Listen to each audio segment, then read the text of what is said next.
ustedes, por favor, me confirman si están viendo mi pantalla. David, adelante. Listo. Gracias. Listo. Entonces, ya están viendo mi pantalla. Yo sí voy a trabajar en mi notebook localmente. Aquí lo tengo. Listo para el trabajo. Le voy a aumentar un poquito la fuente para que ustedes lo vean mejor. Entonces, la idea de hoy, primero que todo, es introducir un poco más sobre pues, esta librería que vamos a usar de forma recurrente durante el curso, que es la recomendada para hacer trabajo científico, computación científica, con Python. Y con esto terminamos, digamos, nuestra introducción también a Python. Ya llevamos 3 semanas, creo, haciendo como una introducción genérica de Python. Entonces, con este tema terminamos. No quiere decir que terminamos Python y que somos expertos en Python. Hay muchísimas otras cosas por hacer en Python. Pero pues se nos sale un poco de las manos y entonces vamos a ir aprendiendo más detalles a lo largo del camino con lo que nos queda del curso. Recuerden que este curso está dividido en 2 módulos. Después vendrá el profesor Alejandro a encargarse de ustedes y a encargarse de los temas hasta más chéveres, que son ya temas más de simulación y demás. Entonces, por favor, levante la mano quien todavía no tiene listo como su entorno de trabajo para darles un minuto, si no arrancamos de una vez.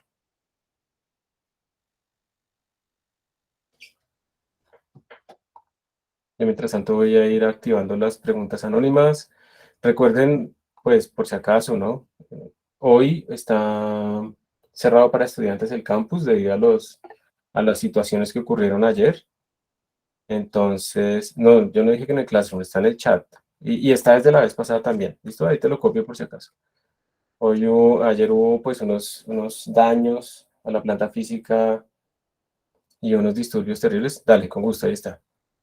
Entonces hoy no hay acceso al campus. Pues se mandó un comunicado ayer, se supone que ustedes pues están pendientes de su correo, pero pues por si acaso no pierdan el tiempo, los profesores debieron haberlos contactado idealmente para indicarles cómo iban a dictar sus clases. Imagino que no les debe generar ningún inconveniente a los profesores tener sus clases listas para dictarlas virtualmente. Entonces, bueno, para que supieran. Listo. Entonces vamos a arrancar el día de hoy. Vamos a empezar a ver esto de NumPy.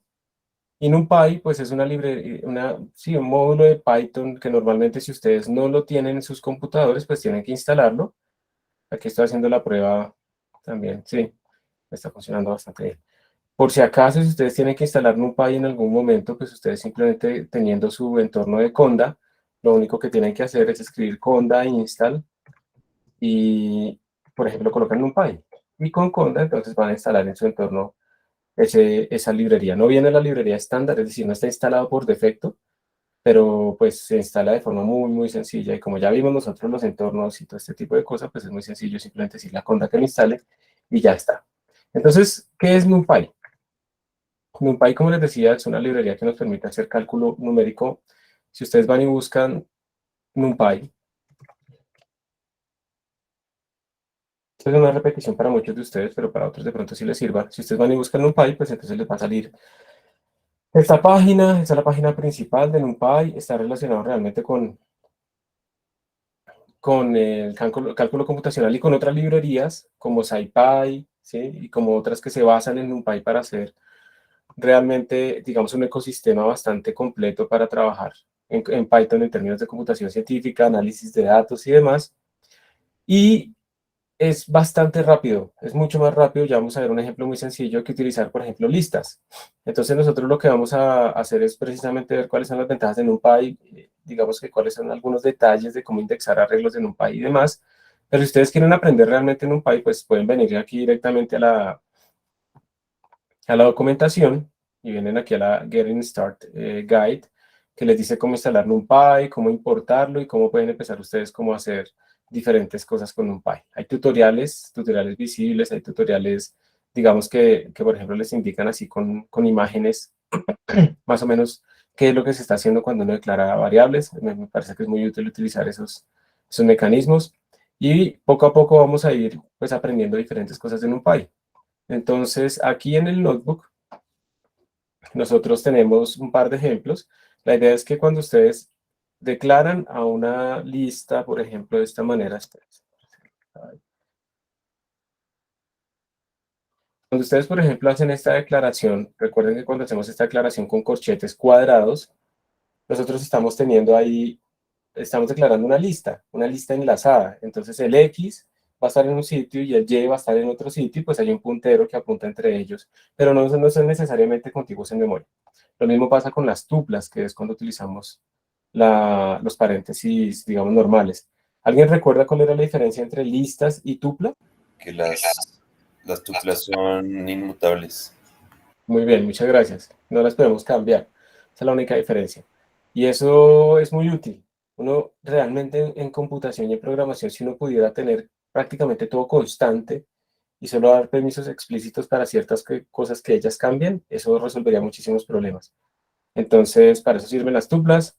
Pero recuerden entonces que nosotros cuando estamos haciendo computación científica tenemos que pensar en la conveniencia de la representación en el computador para nuestras tareas.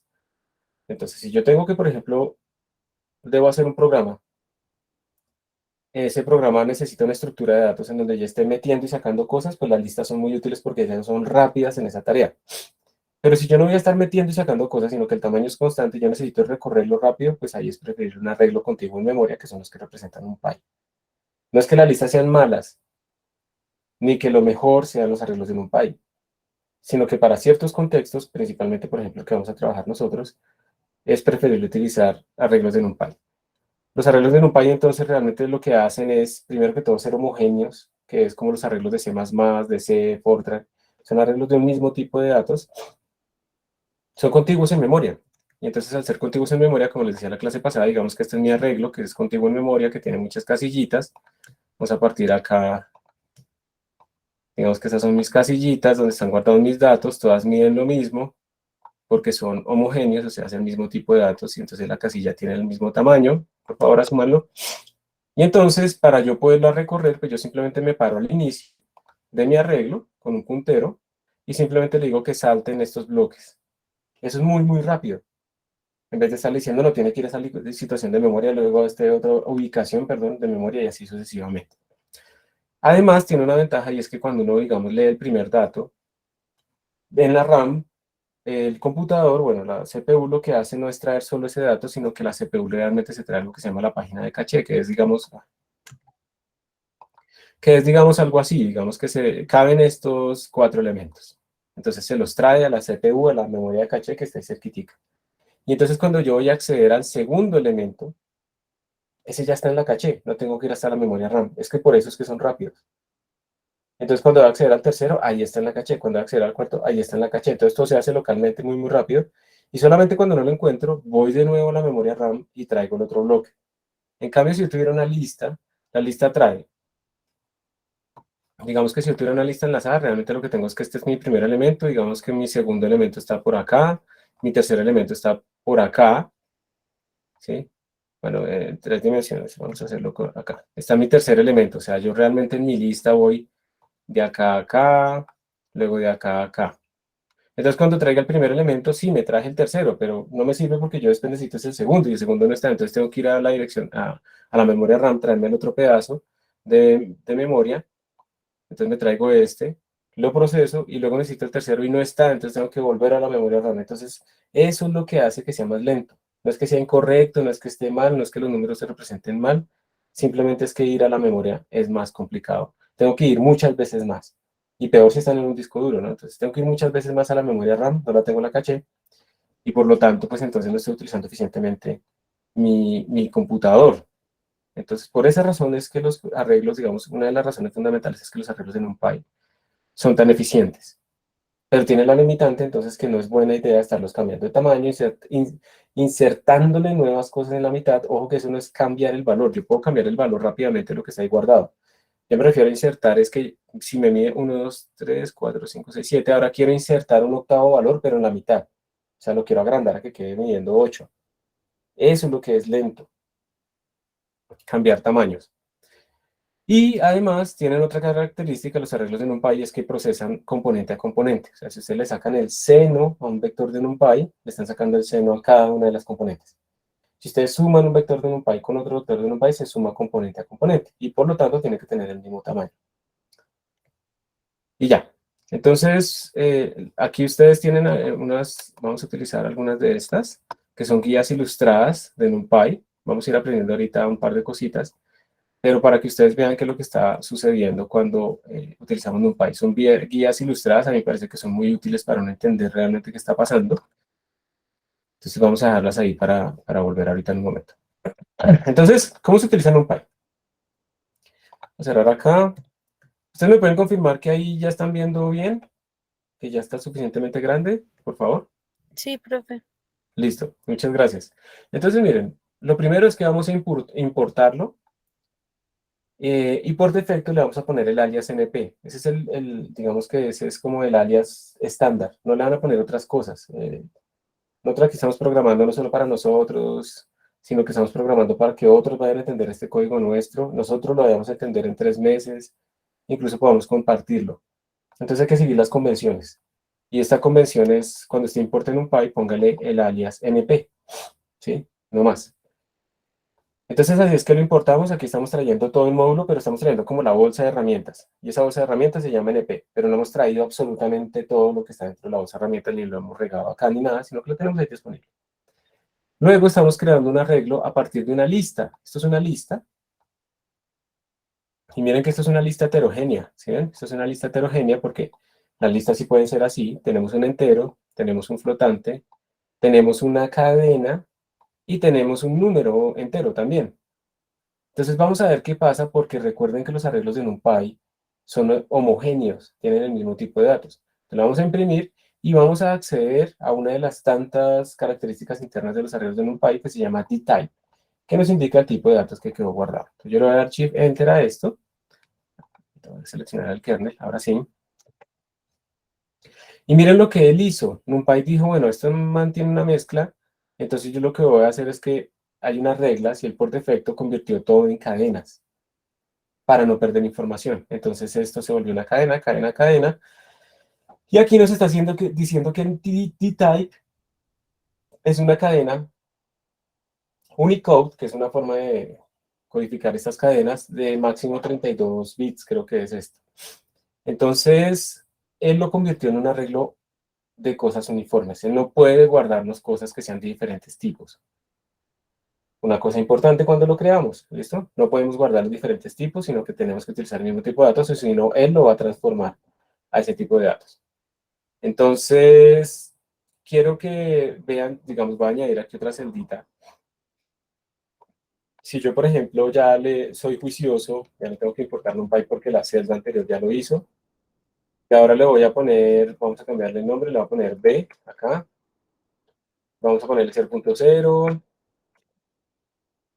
0.0, 1.0, 3 y 5. Vamos a ver ahora qué hace con B. ¿Será que los convierte a todos enteros o será que los convierte en flotantes? Pongámosle aquí un decimal, 1.2 y pongámosle aquí 0.9.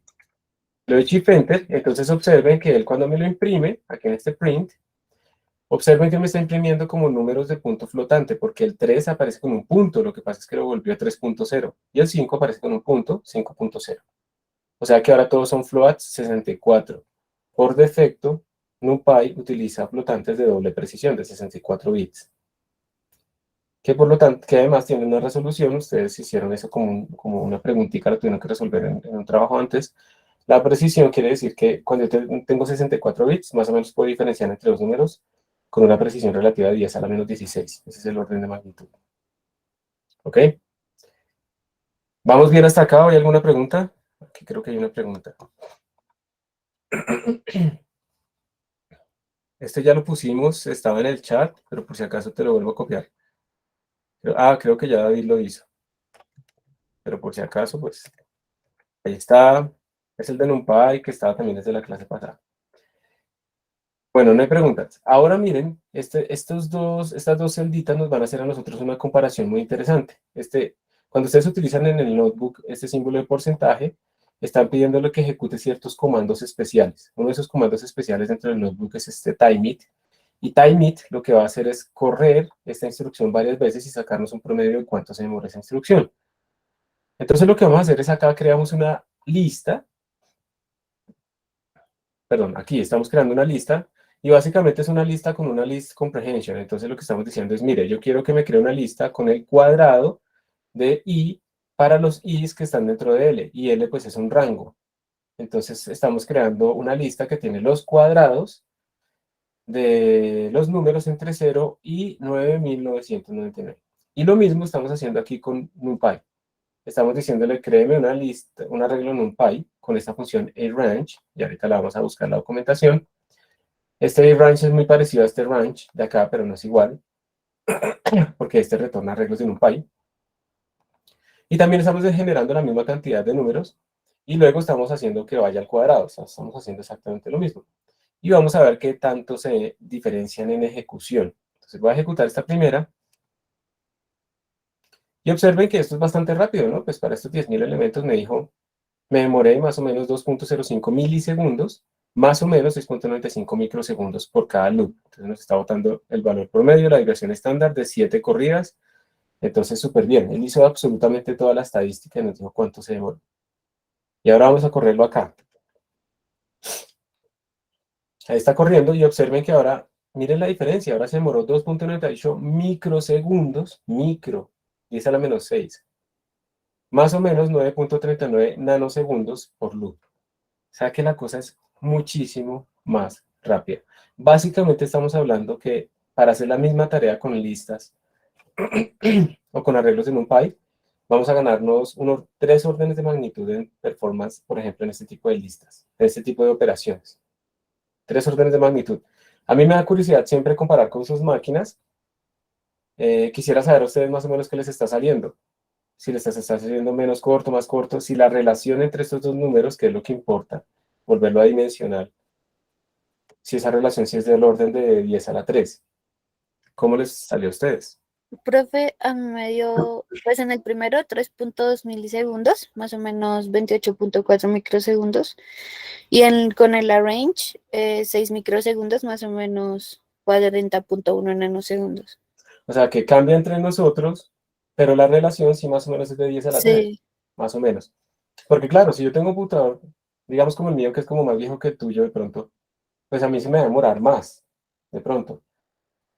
Pero la relación entre las dos cosas tiene que ser similar entre nosotros dos, porque ya no tenemos unidades y es una relación, digamos, similar. ¿Tú dónde lo corriste, María Valentina? ¿En Colab o en tu propio computador o en Binder o en no? Jupyter, sí, localmente. Ah, localmente, listo. ¿Alguien más nos puede colaborar, por favor? Pues yo Gracias, lo María hice, Valentina.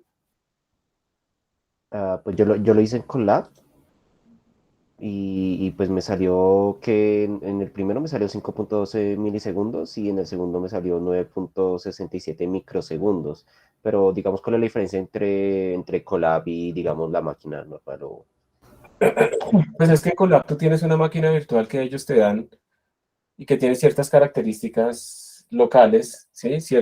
Digamos que esa máquina virtual va a correr virtualizando un Xeon o algún tipo de procesador especial. Y yo aquí estoy corriéndolo localmente en mi computador, que es un M1 Max, es un tipo de procesador M1 Max. Entonces, pues no nos van a dar igual los tiempos. Lo que importa es que nos den igual las relaciones, aproximadamente, ¿no? Del mismo orden de magnitud. Y creo que te dio como 2 por 10 a la 3, o sea, es como el mismo orden de magnitud, ¿cierto? Sí, sí, sí, sí. Eso. Y aprovecho, voy a hacer un paréntesis, chicos, voy a hacer un paréntesis, aprovecho eh, para darles un consejo. Y ese consejo es el siguiente. Uno normalmente, digamos, si yo les dijera a ustedes, píntenme en función del tamaño de ese 10.000 que tenemos ahí, pinten el tiempo. Entonces ustedes podrían coger y hacen una gráfica, ¿cierto? Y entonces digamos que en el eje horizontal ponen n, en el eje vertical ponen el tiempo, ¿cierto? Y yo no sé cómo dar, digamos que esto fuera a ser una cosa que va al cuadrado, entonces vamos a pintar el tiempo, el tiempo nos va a dar una curva más o menos así. Ah, está bien, pero entonces cuando venga una persona y corra lo mismo en otro computador, si el computador es más lento, le abre una curva que es como así. Y si el computador es más rápido, pues, no, ni siquiera, este es más rápido, ¿no? El segundo que es más rápido. Y si el computador es más lento, entonces le va a dar una curva que es como así. ¿sí o no? Entonces uno diría, no, pero me está dando como diferente. No es cierto, lo que pasa es que nosotros no estamos teniendo en cuenta ese efecto precisamente porque estamos utilizando esto con unidades. Entonces, ¿qué es lo que yo les recomendaría a ustedes? Siempre traten de hacer las gráficas de las cosas adimensionales. Entonces yo, por ejemplo, lo que graficaría acá es T normalizado dividido entre T, por ejemplo, para 1000. Eso depende, la convención depende, pero todos hacer la misma convención. Y si uno hace eso, de T normalizado sobre 1000, esta cosa de arriba ya no tiene unidades, esto abajo pues tampoco tiene unidades porque es el tamaño. Y ahora todas estas curvas van a colapsar, porque todas están representando lo mismo. Básicamente uno lo que está diciendo más o menos es que el tiempo, vamos a ponerlo como T mayúscula, en función de n, más o menos es como un tiempo base, ¿sí? Multiplicado por n al cuadrado. Supongamos que es como así. Entonces, cuando ustedes pasaron a dividir esta vaina, ese t sub 0, una escala de tiempo, cuando ustedes la pasan a dividir acá, miren que a la derecha solo quedó el tamaño.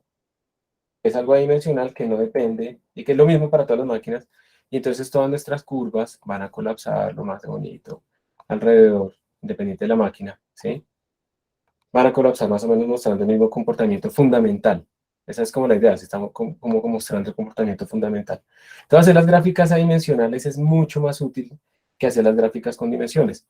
Entonces, digamos que un ejemplo más cercano es el trabajo que ustedes hicieron hoy. Esto no era necesario, pero digamos si ustedes qué era lo que tenían que graficar. ¿Me recuerdan, por favor? ¿Qué en función de qué? La altura máxima en función del ángulo.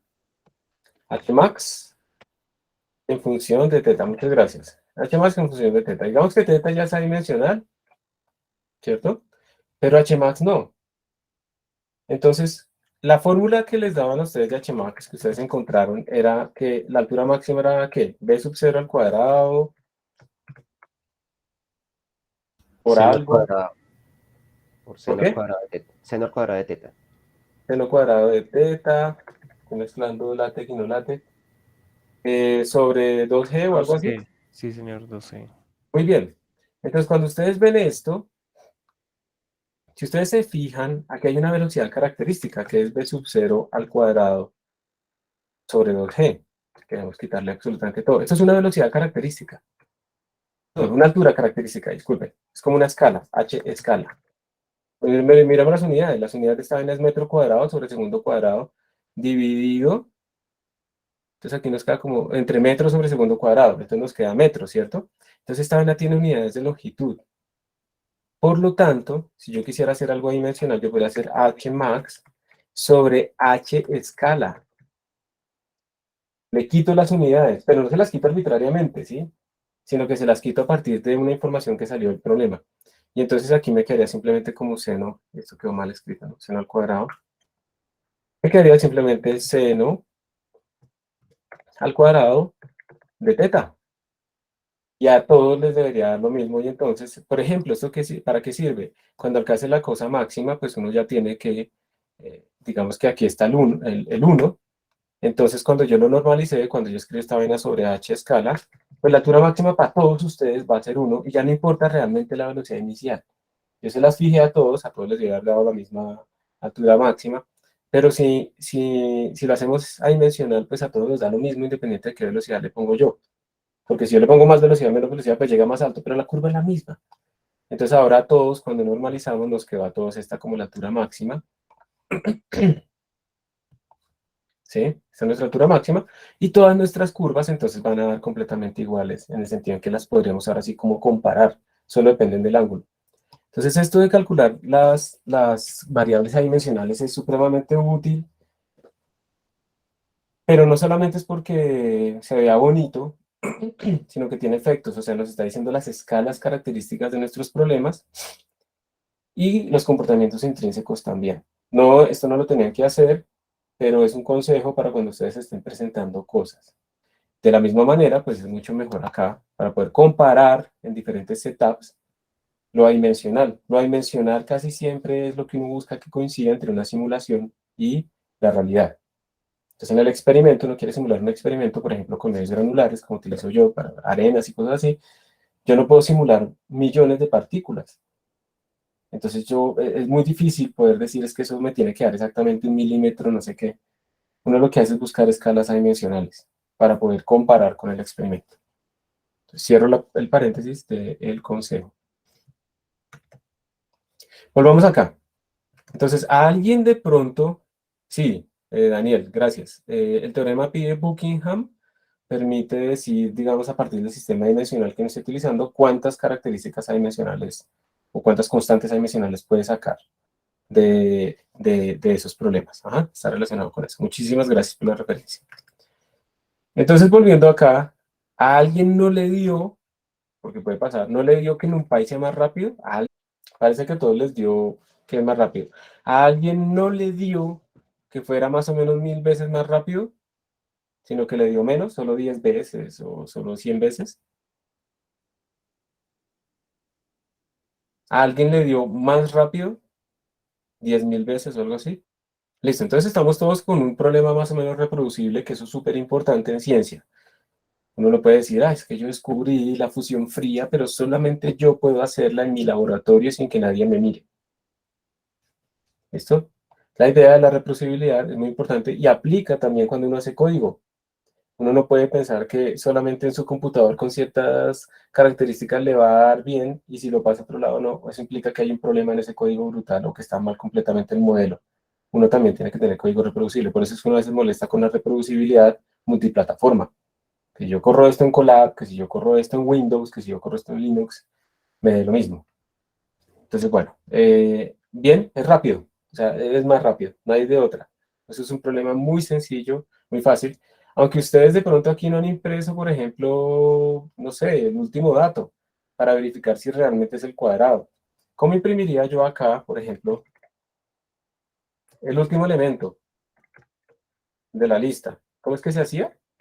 ¿L de qué? ¿Qué índice le pongo? -1. L de -1. Y así ya no tengo que ponerle 9.999, sino que es arbitrario. Voy a poner esto acá. ¿Alguien no entiende esta sintaxis que estoy escribiendo acá para explicarla de nuevo? Levante la mano o dígalo. Esa sintaxis, gracias, es la sintaxis de las cadenas f-string o cadenas plantilla. Básicamente lo que le estoy diciendo cuando abro estos corchetes es que voy a imprimir algo, lo que yo ponga aquí adentro. Y aquí lo chévere es que le estoy diciendo que me imprima el valor de la lista. O sea, digamos que hasta aquí no hemos hecho nada raro, le hemos dicho que el último valor. Cuando yo le pongo este igual, es un truco para que Python por defecto me escriba L-1 vale esto, o sea, que me ponga el igual. Porque si yo lo pongo así, pues simplemente me bota el valor y yo de pronto no sé qué es eso. Se me olvida. Entonces lo pongo así simplemente por ayuda. Es una manera nueva, válida desde Python 3.6 o 3.7, para poder imprimir. Entonces, bueno, lo vamos a correr acá. Yo lo corrí por debajo, no fuera del timeit. Efectivamente, no, pero yo aquí no asocié la lista, ¿no? Obviamente me va a dar que el último elemento es eso. Y si ejecuto acá, me va a dar que el último elemento de la lista, porque yo no estoy guardando esto en resultados. ¿Será que voy a ponerle L2 acá? Aquí imprimo L2. A ver. Sí, no. No, porque esto está creándolo localmente y entonces lo está descartando y por eso me está peleando. Dejémoslo así, no peleemos nosotros, no nos inventemos cosas raras. La idea de lo que estaba haciendo acá era que ustedes de todas maneras, cuando estén comparando, es bueno que vean que está generando lo mismo. Muchas veces uno coge y, por ejemplo, tiene un algoritmo, lo implementa, no sé qué, bueno, le da bien, pero es lento. Y luego dice, no, vamos a implementar esto nuevo que encontré por allá en una página rara, no sé qué. Y lo implementan y lo corren y es mucho más rápido. Pero resulta que solo produce ceros. Pero uno no se ha dado cuenta porque uno no está comparando lo que tenía antes con lo que tiene ahora. Entonces es muy importante que ustedes no solamente comparen tiempos, sino también valores, que eso vaina tiene que producir lo mismo, no exactamente igual, pero sí lo mismo. Bueno, bajemos. Hay unas características en los arreglos de NumPy, como en edim, que nos dice cuántas dimensiones tenemos. Entonces este es un arreglo unidimensional, entonces tenemos solo una. Shape me dice, perdón, en edim es cuántos elementos tengo. Shape me dice cómo están distribuidos esos elementos en esas dimensiones. Entonces aquí, por ejemplo, Shape me dice, mire, usted solo como tiene una dimensión, tiene 10.000 elementos. en esa dimensión y ya. Esto es una tupla. Lo que pasa es que las tuplas con un solo elemento son raras porque si ustedes escriben algo como así, si ustedes escriben esto, no se entiende si eso es una tupla o si eso es una llamada a una función. Entonces, por esa razón se utiliza esta coma para indicar que es una tupla unidimensional. Es lo que quiere decir esto. Y el dtype pues me va a decir a mí tipo de datos de lo que yo estoy guardando acá. Aquí son enteros de 64 bits. Son long. Entonces, hay varias cosas. Si yo, por ejemplo, escribo aquí a punto y le doy a mí me van a salir un montón de cosas que yo puedo completar. Eso depende mucho de la configuración que ustedes tengan en su Jupyter Lab. Pero miren todo lo que yo puedo hacer. O sea, es una cosa gigantesca. Todo lo que yo puedo hacer. Miren, lo voy a mover aquí. Todo esto es algo interno de los arreglos. Todos los arreglos tienen todo este montón de funciones que nos permiten a nosotros trabajar con ellas. No vamos a verlas absolutamente todas, pero vamos a ir de a poquitos viendo cosas de lo que podemos utilizar. ¿Listo? Entonces, estos arreglos son bastante inteligentes y bastante ricos. No son simplemente arreglos unidimensionales homogéneos, sino que tienen muchas más cosas por detrás. Ejecútenlo ustedes y les tiene que dar básicamente lo mismo que... Aquí no hay preguntas. Gracias David por haber copiado 1.83 y 6.04. Sí, eso es lo que está dando. Bueno, hay muchas formas de crear arreglos, porque si yo tengo siempre que crear primero la lista y luego pasársela al arreglo, pues como que no es muy eficiente. Entonces, primero está la función arange de NumPy, que nos permite a nosotros crear, digamos, dentro de un rango. Tiene la misma sintaxis de cuando utilizamos nosotros los rangos, entonces empieza en 1, y aquí va hasta 9 sin incluirlo o hasta 8 incluido, y en pasos de a 2.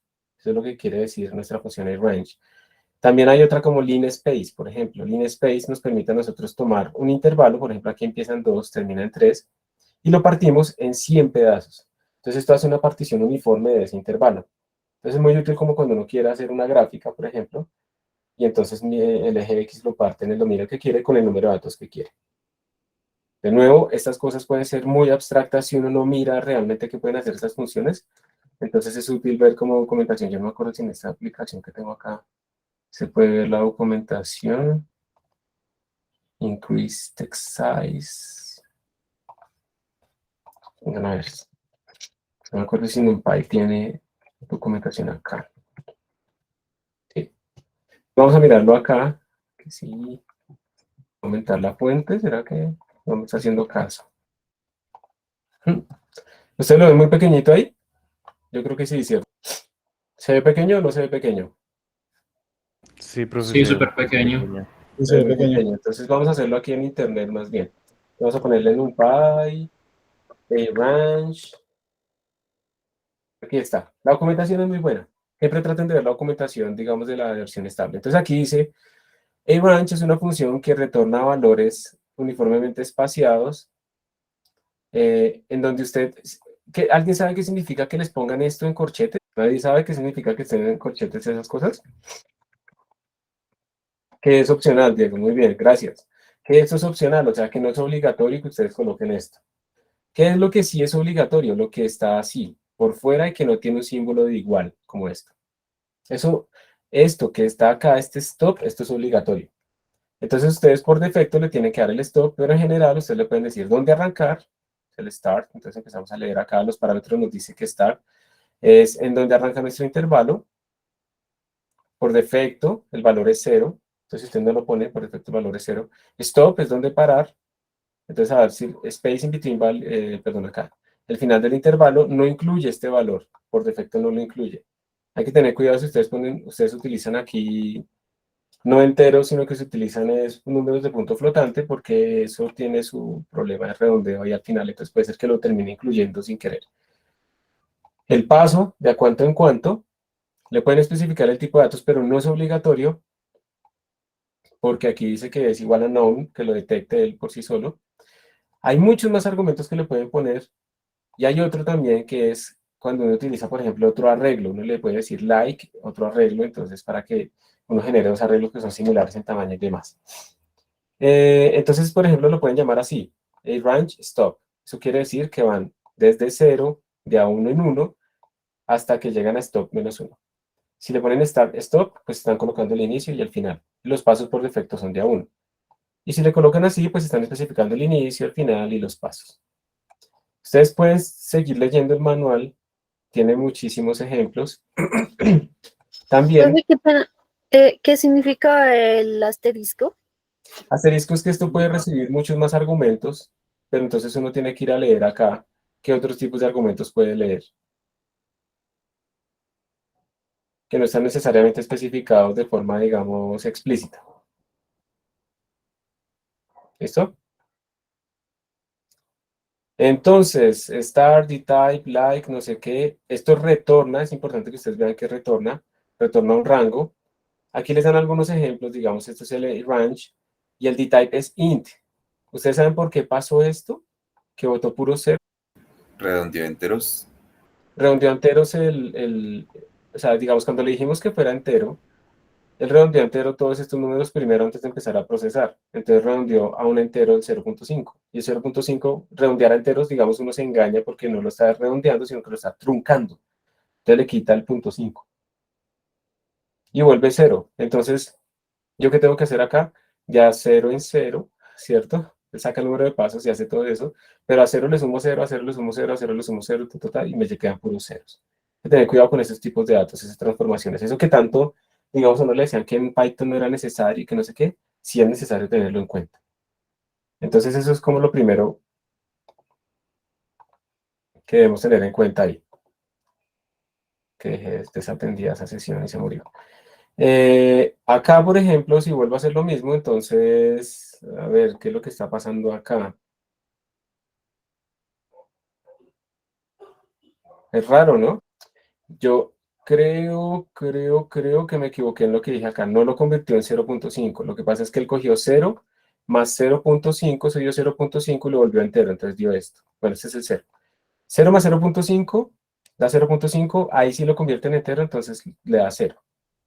Luego este más 0.5 me da 0.5 y lo convierte en entero y me da esto.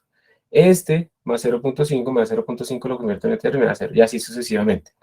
Acá lo que está pasando es algo contrario. Coge menos 3, le suma 0.5, da menos 2.5. Y lo trunca, le quita esa parte decimal, entonces le da menos 2. Ahora coge menos 2, le suma 0.5, da 1, menos 1.5. Lo trunca, le da menos 1. Menos 1 más 0.5 le da menos 0.5, lo trunca y le da 0. Y así sucesivamente. Entonces, tiene muchos trucos, hay que tener cuidado cuando yo mezclo flotantes, esa es, digamos, la idea, cuando mezclo flotantes con otros tipos de datos. Tengan cuidado con eso. Es preferible, digamos, acá no poner este paso, sino poner el paso de A1, ¿no? Y ya con eso no tengo ningún tipo de problemas. Aquí también nos dice, esto a veces es muy útil, nos dice hay otras funciones relacionadas como linspace, que precisamente la nombré allá. Y ustedes pueden incluso ver aquí en el manual, pues una lista gigantesca de funciones que podemos utilizar para crear arreglos de NumPy. Entonces, por ejemplo, uno vacío como otro arreglo, esto es con la identidad lleno de unos como otro arreglo, ceros como otro arreglo, así sucesivamente. O sea, miren, hay un montón de funciones que podemos utilizar. Esta también la vamos a usar después, el load.txt, que es leer un archivo, linspace, lockspace, geomspace, y hay muchísimas más. Entonces, ustedes se deben familiarizar con lo que hay aquí. Por ejemplo, linspace, ¿qué hace? Aquí dice linspace, usted tiene que decir dónde arranco, dónde termino y cuántos requiero. Si ustedes no ponen cuántos requieren, por defecto va a utilizar 50. Por defecto va a incluir el último punto. Aquí sí lo incluye, por defecto. Y acá uno le puede activar que le retorne los pasos, como la partición que generó y otro tipo de cosas que por defecto le está diciendo uno que no haga eso. Aquí les explican ustedes de nuevo, pero entonces si ven que esto lo que hace es una partición, digamos, lineal, uniforme de un intervalo. Si yo le pongo 2.0 a 3.0 y quiero que me haga 5 intervalos, entonces él coge 2, 2.25, él deduce. Ojo que num es cuántos intervalos quiero, no la resolución, o sea, no es 0.5, 0.1, sino cuántos quiero. Yo aquí le puse que 5, ya me generó 5 incluyendo el 3. Miren que acá yo le puse que la bandera que no incluyera el último valor, endpoint igual false. Y en ese caso, observen que están generados los 5 puntos, pero no está incluyendo el 3. Y si yo le pongo que me retorne el paso, digamos, de resolución, entonces me retorna ahora dos cosas. Me retorna no solamente el array, sino que me retorna también cuánto es la resolución que yo utilicé para crear ese arreglo. Son cositas útiles. Y ya, miremos aquí el load.txt. Load.txt es para leer archivos. Entonces le damos el nombre de un archivo y él por defecto tiene muchas banderas. Por defecto, con qué tipo de datos lo va a leer, qué comentarios podría ignorar, cuál es el delimitador. Por ejemplo, si uno tiene un archivo CSV delimitado por comas, entonces uno le puede poner que están delimitados por comas y no por espacios. Si uno quiere saltarse un número de filas, hay algunos archivos que a veces tienen como descripciones en la primera parte que no están empezando por comentarios, sino que son como letras. Entonces uno puede decirle sáltese las primeras 6 y lea el resto. Si yo no tiene un archivo con 10.000 columnas, pero solo quiero leer la 2000, entonces yo le digo solamente utilice la 2000 y ya, y él no lee el resto de columnas. Si yo le digo que lea varias columnas, digamos 3 columnas, pues él me va a retornar un arreglo en un NumPy que tiene 3 columnas. Entonces yo le puedo decir que me las desempaque en 3 arreglos diferentes, uno por cada columna. Y así sucesivamente uno puede ir leyendo pues todo lo que le indica a uno el manual. ¿Ok? Aquí incluso uno puede leer utilizando SciPy, que es otra librería, archivos de MATLAB. Y bueno, entonces aquí hay ejemplos de cómo lo podemos leer archivitos que tengan ahí. Esto es muy grande. Yo me voy a remitir solamente a estas funciones que abrí, pero pues no voy a seguir explicando todo el manual porque no tiene sentido. Este log space es muy útil. Uno a veces, cuando está haciendo una gráfica, por ejemplo, si fuéramos a hacer una gráfica de esos tiempos en función del tamaño, pues no tiene sentido como ir tamaño 10.000, 10.001, 10.002, 10.003, 10.004, sino que es como más lógico ir en leyes de potencias si uno sospecha que eso va como una ley de potencias. Entonces uno podría, por ejemplo, si yo sé que es una ley de potencia, yo espero, digamos, que mi curva, cuando yo lo grafique log de lo que está acá, o escala log de lo que está acá, y log de lo que está acá, es una ley de potencia, yo espero que esta vaina sea más o menos una línea recta, ¿sí? Pero si yo voy de uno en uno, entonces tengo una resolución demasiado fina que no me sirve realmente. Lo que yo necesitaría es tener como un punto acá, que me corresponda acá, otro punto acá, otro que me va a ser más bien circulitos. Punto acá, punto acá, punto acá, punto acá. Pero como estoy buscando uniformemente distribuido, pero la escala es logarítmica, entonces no me sirve un line space, me sirve un log space.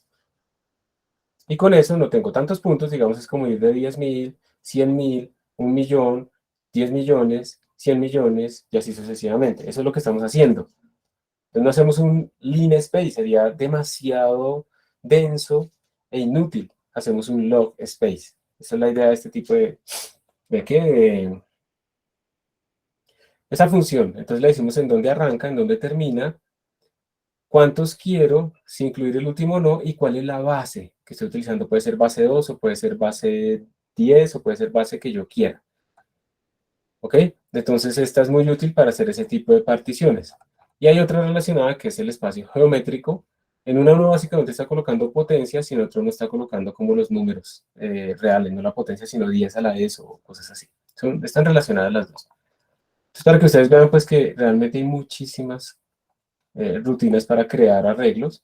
Nosotros estamos viendo algo muy reducido. Vamos a volver otra vez acá. A ver si hay alguna pregunta de pronto anónima o algo así. Ya, vamos a poner solamente la profe pregunta, ¿se puede poner el tamaño del arreglo fuera de la dupla? El tamaño del arreglo fuera de la... no entiendo. Realmente no entiendo a qué se refiere esa pregunta. Pero en general acá, digamos, el tamaño del arreglo está implícito en este punto y en general el tamaño del arreglo se tiene que especificar. Pero no entiendo. Si quieres me puedes dar un ejemplo, Anonymous, ahí. Pones ahorita, por favor, en otro comentario un ejemplo de lo que preguntas y ya yo puedo decirte lo que quieres. Daniel Camilo, pregunta. Sí, es que, pues, digamos, yo sé que he trabajado harto con Python, pero no conocía, digamos, esa función del load.txt, o el load.txt, o sea, para leer un archivo así.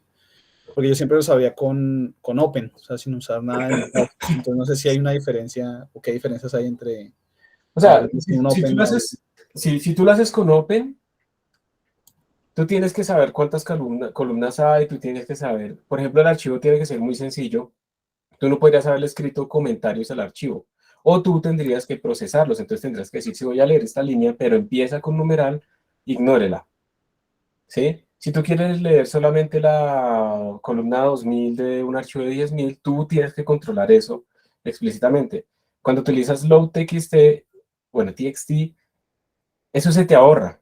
Entonces él ya sabe que los comentarios van a empezar por numerales, entonces ignora todos los comentarios. Entonces tú pudiste, en lo que generó esos datos, tú pudiste haber incluido comentarios que te ayuden a entender el dato, porque es que todo esto es como información, ¿no? Claramente yo puedo hacer una simulación que me bote un archivo que tiene 30.000 columnas y 20.000 filas. ¿Ok? Tú en el momento que trabajaste, tú entiendes qué significa esa vaina. Pero en 2 semanas tú no vas a entender qué fue lo que imprimiste. Entonces la idea sería, digamos, si yo abro ese archivo, será chévere tener un comentario que me indica los encabezados o alguna descripción.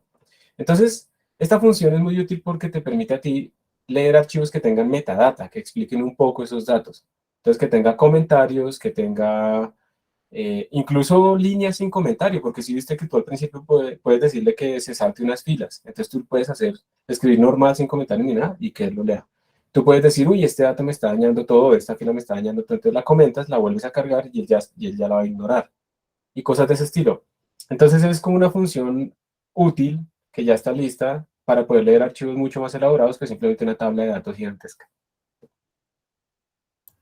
Ok, vale, gracias, profe. Y solo se me ocurrió otra pregunta, me imagino que en Pandas también hay una función también que hace algo parecido, ¿no? O sea, Sí, digamos que en Pandas tú tienes la familia de funciones como read CSV, por ejemplo, que te permite a ti leer CSVs también, skip rows, también detectar comentarios y demás, y el separador por defecto es coma, pero pues tú puedes separarlo por lo que quieras y le indicas cuál es el separador y todo eso. Entonces ahí ya tienes que leer. Pandas es aún más brutal, digamos que como NumPy está orientado a la vaina numérica, pues tiene como estas funciones, pero pues en Pandas tú puedes leer también un HTML o una base de datos SQL, o bueno, de ahí es lo que tu imaginación quiera realmente. Pero también existen todas esas funciones. La idea es que si un archivo es un poco más complejo que simplemente un montón de datos ahí que uno no entiende qué es, trates de utilizar las funciones de utilidad para leer esos archivos, ¿sí? ¿Listo? Para que tú puedas no solamente leerlo más fácil, sino que tú puedas realmente poder añadirle metadata a tus datos de nuevo, porque a veces uno se olvida un poco de eso, y uno solo se concentra en este programa hace esto, este programa hace esto, este imprime una vaina y este man lo lee, listo. Pero a veces uno tiene que ir a leer los datos y si uno no entiende que está ahí, también eso es un problema. Entonces, si yo tengo la posibilidad de poderle imprimir a esos datos información extra, metadata que me los explique, y luego lo puedo leer sin problema, eso. Aquí nos copiaron, Daniel Camilo, muchas gracias. Copiaste ¿qué? El manual de Pandas. Entonces miren que Pandas tiene un poquito más de argumentos. Read CSV, esa es una de las tantas porque miren todo lo que puede leer. Read Picos, bueno, estos son binarios, una tabla. Puede leer de el clipboard, o sea, cuando uno copia una cosa que lo lea, ¿sí? O lo puede mandar al clipboard también. Un Excel lo puede leer. De hecho, el Excel, esto es lo que yo utilizo cuando les mando a ustedes ese correo personalizado de sus notas. Él lee un Excel que tiene las notas y después me va recorriendo persona a persona para mandarles solo las notas a ustedes y los promedios y eso para que sepan dónde están, ¿no? Y ya, pero que no puedan ver como las notas de los demás y cosas así. JSON, obviamente, HTML, como les decía, esto alguna vez lo utilicé para parsear un poco las páginas web que salían de Conciencias en CDLAC y poder ver, extraer información que tocaba presentar en nuestro informe, porque aquí nos fascina tener duplicadas las cosas, entonces hay que llenar CIVILAC, hay que llenar no sé qué, hay que llenar reportes de que no sé qué, y entonces todo está duplicado por todo lado, y eso es uno de los grandes problemas ahorita, ¿sí? Entonces hay que tratar de buscar automatizar. Entonces, bueno, aquí ustedes pueden ver que hay muchísimas funciones, y pues aquí el Read CSV les va a permitir a ustedes leer. También se pueden saltar encabezados, headers, footers, y hay un montón de vainas. Pero ojo, pues porque este man les va a retornar a ustedes un pandas data frame que no es exactamente igual a NumPy array. Entonces nos salimos un poco la cosa. Pero bien, es para que vean la potencia que hay detrás. Entonces, este line space, como ustedes pueden ver, nos está particionando en 100 pedazos, el intervalo 2 a 3. Yo no puse como enteros, pero él por defecto los va a convertir en float. Recordemos que en la documentación nos decía que el dtype, por ejemplo, es known. Entonces, él mismo lo deduce. Él mismo lo deduce que tiene que convertirlos en flotantes pues, para que tenga sentido esa partición. Y ahí están nuestros 100 daticos. Miren una cosa interesante. Yo voy a darle aquí Shift Enter para ver. El ID no me funciona muy bien. Yo lo probé, no me funciona bien para sacar las direcciones de memoria de arreglos de NumPy. Entonces yo aquí estoy imprimiendo las direcciones de memoria entre estos primeros 3 elementos. ¿Qué significa que tengan un 0x? ¿Alguien sabe? Que tengan un 0x quiere decir que está en base hexadecimal, por eso tiene letras. Como los dígitos van hasta, digamos, del 0 al 9, pero si estoy en base hexadecimal, o sea, en base 16, pues necesito más dígitos. Para el 10, para el 11, para el 200 utilizan letras. Entonces esto me está diciendo a mí que este elemento está en esta dirección de memoria hexadecimal, que está el que le sigue acá y el que le sigue acá. Si yo quiero que ver esto, ustedes que dicen, ¿esto está contigo en memoria o no? ¿Saben leer el número hexadecimal? Ni idea, ¿no? Yo tampoco. Entonces lo que voy a hacer es, voy a ir a un transformador, pongámosle acá hexadecimal converter, y entonces hexadecimal to decimal, claro, ya está consultado porque pues obviamente preparando la clase tenía que haberlo hecho antes. Entonces voy a coger esta vaina, la voy a copiar acá. Listo. Entonces me dio que este número tiene este valor. Vamos a hacer una cosa. Vamos a guardarlo. La primera dirección de memoria. Listo, es esta. Vamos a guardar la tercera. Estos fueran arreglos completamente primitivos como los de C++ y demás. Nosotros tendríamos una forma fácil de predecir cuál es el tamaño, la separación entre ellos, que serán 8 bytes. Pero acá los elementos de un arreglo en NumPy son contiguos en memoria, pero no son solamente números, sino que tienen más atributos, entonces ocupan un poquito más.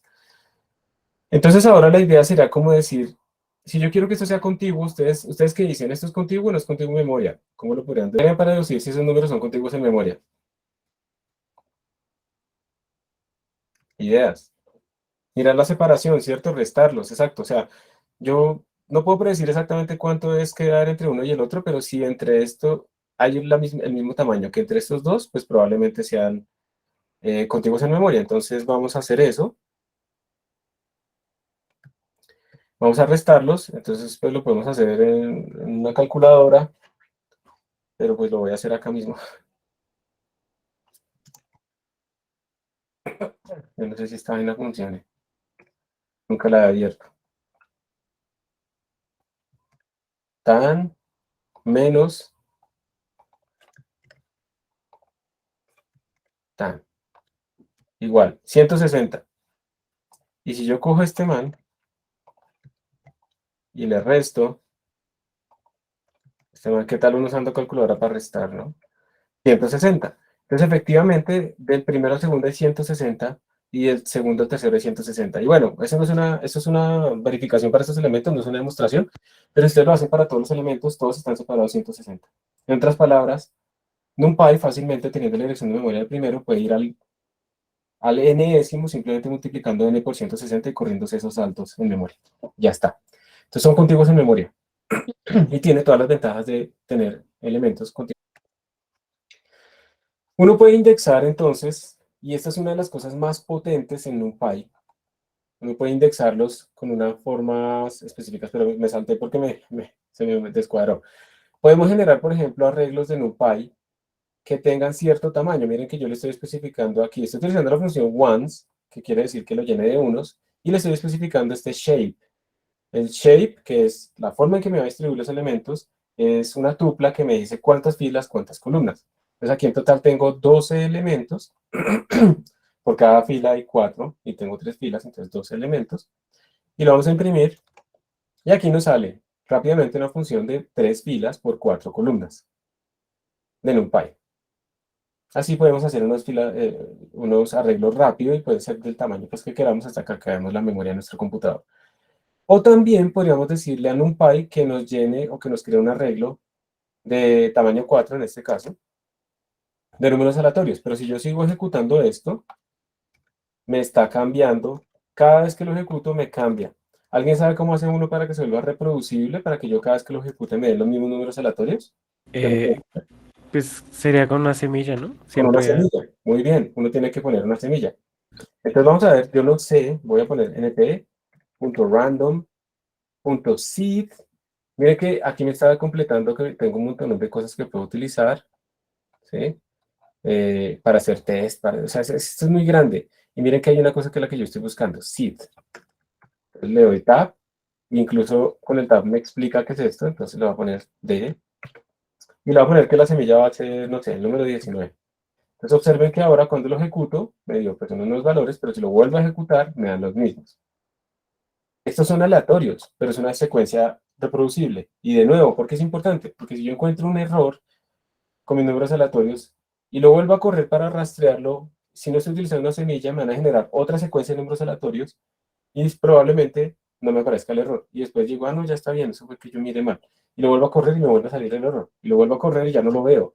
Entonces, de nuevo, la reproducibilidad, incluso con números aleatorios, es muy importante. Y también es útil cuando ustedes hagan digamos, simulaciones, también es útil por lo siguiente. Puede ser que esta primera parte sea un sistema, o sea, estoy simulando un sistema aleatorio. Entonces tengo este sistema con esta semilla y tengo el mismo sistema con otra semilla. Entonces observen que yo generé, digamos, como dos secuencias. Y lo que va a pasar es que, digamos, si ese sistema aleatorio al final yo voy a calcular, no sé, una temperatura promedio. Entonces me va a dar, con una semilla me va a dar una temperatura y con otra semilla me va a dar otra temperatura. Eso no me tiene que dar exactamente igual. Entonces yo puedo hacer 10 elementos, estoy haciendo un ensamble de sistemas, entonces hago 10 semillas diferentes, para cada semilla una simulación completa, saco mis 10 temperaturas y luego promedio. Y entonces ya al final puedo reportar de un laboratorio o de una simulación computacional, puedo reportar el promedio y una desviación estándar, como si hubiera hecho un experimento. Y realmente eso es lo que uno busca. Si ustedes tienen cosas que sean aleatorias en su computador, tiene que hacer varias simulaciones para verificar la tendencia, porque si algo les tiene que dar 2, y en la primera simulación les dio 2 y ustedes dejaron así, eso no significa nada, porque qué tal con otra semilla les vaya a dar 4, y después les da -1, y entonces les da una vaina que el promedio es 1, y la desviación estándar es 50, entonces eso está re mal. Entonces yo no puedo confiar en esos datos. En cambio, si a mí ustedes me reportan como 2.0, más o menos 0.1, listo, el error está acotado, la primera cifra decimal, y etcétera, etcétera, etcétera. Entonces, para eso también sirven las semillas, no solamente para controlar y ya. Sirven para hacer simulaciones computacionales que simulen precisamente esas fluctuaciones que uno puede ver en la realidad. No sé si ustedes alguna vez lo habían usado así, pero yo estoy aprovechando como para darles consejos, ¿listo? De cosas que puedan utilizar, ¿no? No sé si les sirve, pero vamos a ver si hay preguntas. Mano levantadas. Daniel, adelante. O sea, es que ayer estaba haciendo una cosita en C también y pues digamos que ya es un poquito más feo así llenar un arreglo, un arreglo lleno de unos o cosas por el estilo. Y en Python pues sí sé que existe una posibilidad de hacer, digamos, el arreglo, pero vacío, o sea, sin nada de información, pero yo nunca he entendido bien cómo funciona eso de fondo. ¿Sí viste que ahorita cuando nosotros vimos la separación entre los elementos no nos daba exactamente 8 bytes, sino que nos daba más que 8 bytes, Sí, nos daba no, 160, no 64. Eso quiere decir que realmente un arreglo en un NumPy es una clase, es un objeto, que no tiene solamente los datos y ya, él tiene mucha más información. Entonces, cuando tú creas un arreglo vacío, tú lo que estás diciendo es, estoy creando un objeto de tipo NumPy, pero eso no es simplemente un arreglo. Este objeto no tiene nada ahorita, pero tiene un montón de atributos ahí listos para ser utilizados. Eso es lo que quiere decir. Entonces, creaste un objeto que, digamos, piensa en los arreglos de NumPy como no solamente arreglos y ya, sino como un objeto que guarda arreglos, pero además tiene mucha más información. Entonces, tú lo que hiciste con un NumPy vacío es que no tienes todavía memoria en un arreglo, pero sí tienes todos los otros elementos inicializados en algo, en cero y cosas así. Ok. Ahora, por si acaso me meto ahí un poco en lo que nombraste, y es, yo supongo que tú estás utilizando el último estándar de C++ para los números aleatorios, que no es tan nuevo, es de 2011, que es random. Y si tú utilizas random, tú tienes varios generadores aleatorios de buena calidad, el Mersenne Twister. Ahorita Python se cambió, en NumPy se cambió el Mersenne Twister a otro que se me va el nombre ahorita. Porque digamos que cuando uno quiere generar números aleatorios es todo un arte y eso tiene un montón de cosas de más. Tiene que cumplir ciertas características. El Mersenne Twister es bueno para todo lo que uno necesita, pero hay algunas simulaciones, sobre todo de física estadística, de Monte Carlo y cosas así, que requieren aún más calidad en ciertas cosas. Entonces, por eso NumPy se movió a otro generador y hay librerías para hacerlo también C++. Pero lo que voy yo es que si tú estás utilizando, por ejemplo, C++ para hacer las distribuciones, pues la idea es que utilices esta librería random. Aquí vienen un montón de distribuciones también. Y digamos que lo que tú dices de llenarlos con unos, pues no hay una función que llene de unos, pero uno lo puede hacer muy sencillo. Si yo ya tengo, digamos, un arreglo que quiero que, no es random, ¿no? Pero quiero llenarlo de unos, entonces uno puede utilizar for automáticos. En C++ tú puedes escribir un for para, le dices valor automático X dentro de esta secuencia, espera que me faltó el X, dentro de esta secuencia, digamos que tienes aquí data. Entonces data es un vector de 100.000 datos. Y le vas a decir que vas a llenarlo, entonces vas a decirle X igual a 1.0. Pues este forcito automático, él va a mirar, como esto es un vector, como data es un vector, va a mirar los tamaños, lo recorre y todo lo llena de unos, entonces ya no es tan largo como pasaba anteriormente, que era un poco horrible. ¿Listo? Entonces, de pronto, por si acaso, para que te genere curiosidad, si no lo estabas haciendo así, para que veas que hay formas que llevan desde 2011, pero que casi no se enseñan y no se encuentran. O sea, digámoslo así, o sea, hay tutoriales de C++ 2011 hacia adelante, pero está, como C++ es tan viejo, ¿cierto? Entonces, la proporción de tutoriales que se han producido desde hace 30 años, 40 años, 20 años, sobrecoge completamente y tapa completamente los estándares modernos. Por eso es que, digamos, es bueno utilizar LearnCPP y esos tutoriales, digamos, aprobados por la comunidad como que son modernos. Bueno, no sé si hayas visto esos for, ¿sí los has visto antes o no? No tenía ni idea, o sea, me acabo de enterar, o sea, no tenía ni idea y generalmente con C tengo ese problema o esa incomodidad, que la documentación que encuentro siento que es muy vieja y como muy torpe al momento de hacer muchas cosas que uno quisiera hacer. Pues antes se hacía así y pues para mí me parece muy complicado a ratos. Sí, y Toca la hacer gente utiliza todo todavía eso, muchos arreglos está chévere. primitivos. Perdón, te interrumpí. ¿Qué? No, que esa parte está chévere, o sea, que poder trabajar así ya es un poquito más cómodo. Claro, y utilizar vectors y cosas de ese estilo. Entonces, esa es mi recomendación. Ahí están las listas de programación del semestre pasado, por si quieres te la paso, por si quieres ver eso. Sí, por favor. Listo, me refiero a que si cuando uno usa a.shape, rescatar solo el valor del tamaño de la lista y no tenerlo en tupla. No, o sea, tú lo que puedes hacer, Anonymous, es decirle a esa tupla, sáqueme solamente la primera dimensión o solamente la segunda dimensión. Eso sí puedes hacer, pero tú tienes que encargarte de transformarlo en lo que tú quieras. No se vuelve muy exigente en memoria que ocupe tanto los elementos de los arrays de NumPy comparado con los de C++, por ejemplo. Sí se puede volver exigente, también tendríamos que mirar las unidades de esta vaina. Pero pues sí, va a consumir un poquito más, pero es que tú vas a ganar un montón. Eso es lo que vamos a ver en este momento. O sea, yo no puedo afirmar en este momento que los arreglos de NumPy o que C++ tenga completamente equivalente a los arreglos de NumPy. Sí, son contiguos en memoria, sí, son súper rápidos, sí, los podemos acceder rápido y todo eso, pero es que ustedes van a ver aquí una indexación que es mucho más útil. De hecho, ya existen en este momento ya existen los rangos en C++. Y digamos que si ustedes, mejor dicho, si ustedes quieren hacer algo en C++ que se parezca a los arreglos de NumPy, no utilicen vectors.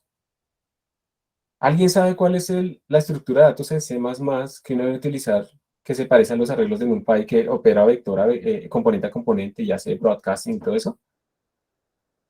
Los que vieron programación conmigo deben saber, pero seguramente las vacaciones, o sea, el efecto vacaciones ya pasó por ahí, borró todo eso. Con Array, ¿no? Con Valarray. Muy bien, casi, pero con Valarray. Entonces, Daniel, eh, hay una estructura en C++ y los interesados que se llama Valarray, que la gente la quiere matar, pero no, pues está en el estándar. Eso quiere decir que todos lo pueden ver donde está el containers acá. Valarray, acá, en numerics. Y aquí el Valarray son arreglos que se comportan como los de NumPy, operan componente a componente. Si le sacas el seno, le sacas el seno a cada componente. Si lo sumas, se suma componente a componente. Y tienen notación de slicing como la que tienen los arreglos de NumPy. Entonces se vuelve como más sencillo de manipular. Y entonces vayamos a mirar eso de slicing, ¿qué es? La idea es que ustedes en NumPy pueden hacer unas cosas súper interesantes para acceder a elementos internos dentro de NumPy. Y eso es uno de los grandes poderes, o sea, no solamente es que es rápido y contigo, sino que es una interfaz de alto nivel a unos arreglos primitivos que me permite hacer como cosas mucho más sencillo. Entonces, miren, aquí esto está copiado, obviamente, y lo que vamos a ver es por colores. Espero que ustedes no, si alguien tiene deficiencia, digamos, ceguera de algún color, pues me avisa, y lo lamento, ¿no? Es curioso, el otro día estuve leyendo sobre unas diferencias biológicas que podían existir entre hombres y mujeres, y había una, y es que la proporción, esa me llamó la atención, la proporción de heterocromaticidad, se diría, de mujeres a hombres es mucho más alta en mujeres que en hombres. Es decir, las mujeres no solamente parecen detectar mejor la diferencia de colores tenues, por eso es que nosotros nos dicen negro y negro es negro, y no que negro medianoche, negro boca de lobo, y, sí, negro sagaz, negro fugaz, y uno solo ve negro. Pero más que eso, pues eso tiene una cosa que puede ser evolutiva. Hay personas que tienen un cuarto tipo de conos. Los conos son los que detectan los colores en los ojos, las células que detectan la diferencia de colores. Entonces, esa proporción de heterocromaticidad es mucho más alta en mujeres que en hombres. Lo tenaz es que sus hijos, hombres, normalmente tienen deficiencia de conos, entonces pues, solo pueden ver dos colores. O sea, si yo tengo una mamá que tiene un gran poder, porque tiene 4 tipos de conos para ver muchos más colores, es probable que yo como hombre nazca con deficiencia de color. Y es raro, ¿no? Pero existía ahí. Entonces, la proporción de personas que tienen ceguera de color es más alta en los hombres que en las mujeres. Bueno, entonces volviendo acá, este color naranja, vamos a tratar de entender. Mira, primero que todo, tenemos aquí una matriz. Entonces vamos a tener que utilizar dos índices. Este arreglo A que tenemos acá, pues va a tener dos índices y los índices los vamos a separar por comas. La primera parte va a referirse aquí a las filas, la segunda parte va a referirse aquí a las columnas. Y ahora nosotros lo que vamos a hacer es que ustedes aquí le pueden poner un rango para las filas y le pueden poner un rango o un valor constante para las columnas. Miren el naranja está fijando la fila en la fila 0. Entonces vamos a mirar, o sea, esto va hacia abajo, las filas, y esto va hacia la derecha, las columnas. Estamos fijando la primera fila, entonces esta es la fila 0. No estamos recorriendo las filas. Y de esa fila estamos extrayendo en la notación de rango desde la columna con índice 3 hasta la columna con índice 4, porque recordemos que el 5 no se va a incluir, en pasos de A1 por defecto. Esta es el 0, columna 1, columna 2. Vamos a empezar a rayar. Esta es la columna 0, esta es la columna no me deja. 1, esta es la columna 2, esta es la columna 3, esta es la columna 4, no sé por qué alterna con los mismos colores. 5, y esta sería la fila 0, 1, 2, 3, 4, acá digo Cato por los niños, 4 y 5. Entonces, cuando yo estoy diciendo columna 0, perdón, fila 0, estoy tomando esta fila, esta es la fila 0, ¿sí? Me quedé ahí. Y cuando le digo que del 3 al 5, entonces voy índice 0, índice 1, índice 2, índice 3, entonces me estoy quedando solamente con este rectangulito. Entonces, cuando yo hago esto, solamente se extraen el 3 y el 4. ¿Vamos bien hasta ahí o hay alguna duda solamente de ese? ¿Por qué toma, si dice de 3 a 5, porque solamente toma el 3 y el 4? Porque nunca te incluye el último. En general los rangos, y eso es en casi todos los lenguajes de programación, en general los rangos van de a uno en uno y nunca te toman el último. Eso tiene unas ventajas, digamos, y ya se volvió una convención útil y vieja, y eso es lo que tenemos que aprender acá. No te incluye el último. ¿Listo? Juan Camilo, adelante. Profe, qué pena, sobre una cosita de antes, el argumento en la función sit de random, ¿qué significa? Seed es que tú le estás dando una semilla para que inicialice la secuencia aleatoria. Si tú no lo haces, la secuencia aleatoria, este seed, la secuencia aleatoria normalmente se inicializa con el segundo que tiene tu computador, el reloj de tu computador en ese momento, medido desde una fecha especial de hace mucho tiempo. Entonces, por eso cada vez que tú lo ejecutas, cambia la semilla y te da otra nueva secuencia. Cuando tú le dices, yo quiero que ponga esta semilla, tú lo que le estás diciendo es, bueno, generar aleatorio tiene que iniciar con un número.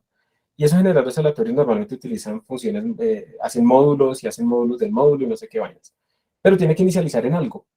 Entonces esa inicialización que se llama la semilla, que es donde arranco yo, no es donde me va a empezar el primer valor, sino donde yo inicializo el estado interno de mi generador para que luego me empiece a botar números, yo se la estoy fijando para que por favor me reproduzca siempre la misma secuencia aleatoria.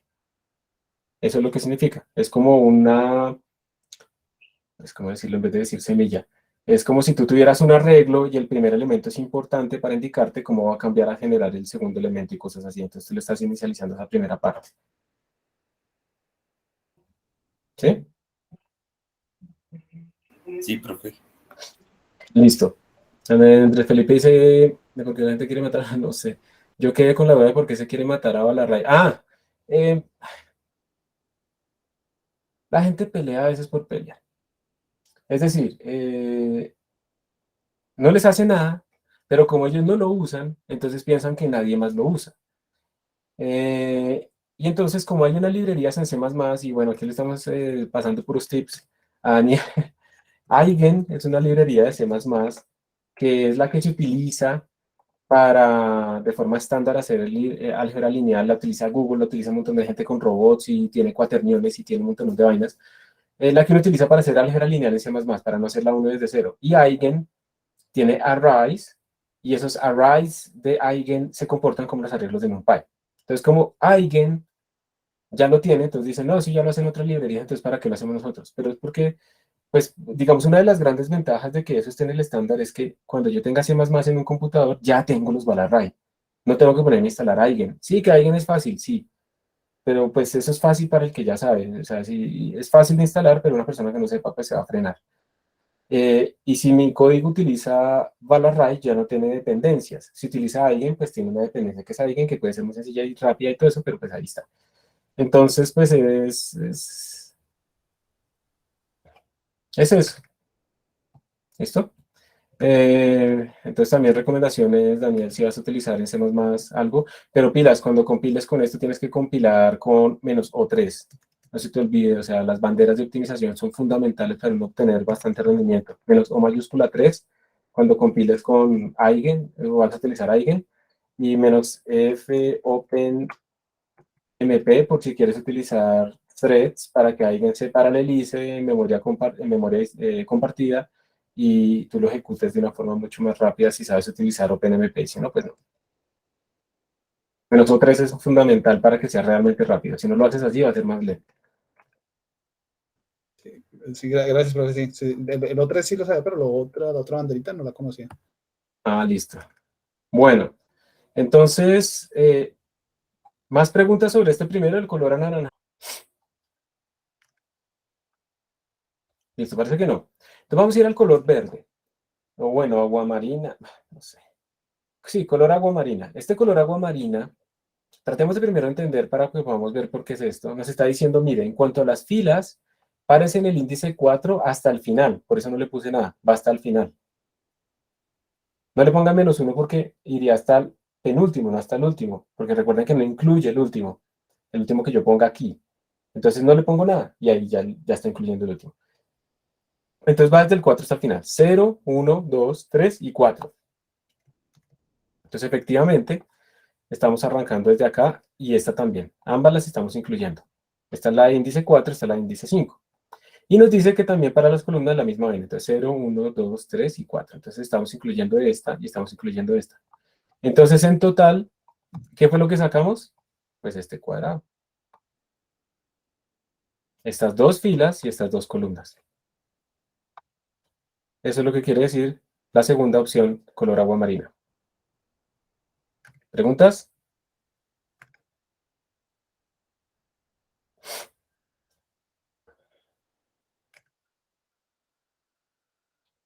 Listo. Vamos a ir a ver la roja. ¿Cuáles filas estoy extrayendo en la roja? Díganme ustedes. ¿Qué quiere decir solo poner 2 puntos? ¿Todas? Todas. Todas. Excelente. Todas.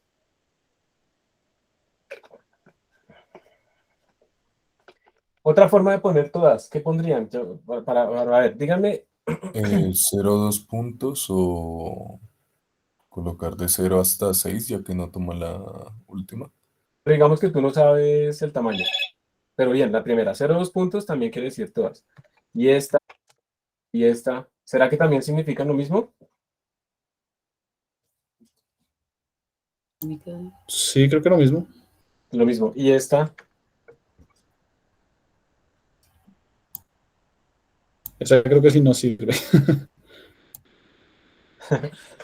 yo no sé, pero yo sospecho que estas 4 sirven, pero tocaría, ahorita lo podemos probar. Porque aquí también le estoy diciendo que utilice los valores por defecto, entonces que va desde el inicio hasta el final, pasos de a uno. Ahorita lo probamos, pero yo creo que todas estas funcionan también para extraer todos los elementos. Pero ¿para qué complicarse? Pongamos solamente el 2 puntos y ya. Entonces aquí estamos extrayendo todas las filas, todas. ¿Pero cuáles columnas? Solamente la de índice 2, entonces 0, 1 y 2. Entonces por eso pudimos extraer como todo este bloque rojo. Todas las filas y solamente la columna de índice 2. ¿Vamos bien o hay alguna pregunta? Yo voy a hacer un ejercicio acá, muy tonto porque ustedes ya vieron la solución, pero yo lo voy a tapar. Ahora en el color verde fosforescente, yo quiero extraer estos elementos, ¿sí? Así. ¿Qué podría poner yo para hacer ese índice? No miren ustedes la solución, tratemos de poner. Entonces, yo les ayudo con la primera parte. Pongo la A y el corchete. En cuanto a las filas, Sería 2. empiezo en la fila 2, ¿listo? ¿Qué más pongo? Que salte a la 4. Entonces, ¿cómo pongo eso de saltar? Con un 2 acá. ¿Y será que así me sirve? ¿Le pongo la coma o debo hacer algo más? Miremoslo. Este rango me va a generar el número 2, entonces empieza en el 2, luego le suma 2, pasa de este a 4, y luego le suma 2, se saldría, entonces termina ahí. Entonces miren que efectivamente, escrito de esa manera, hemos extraído solamente estas dos. ¿Qué escribo ahora en el eje vertical? En las columnas.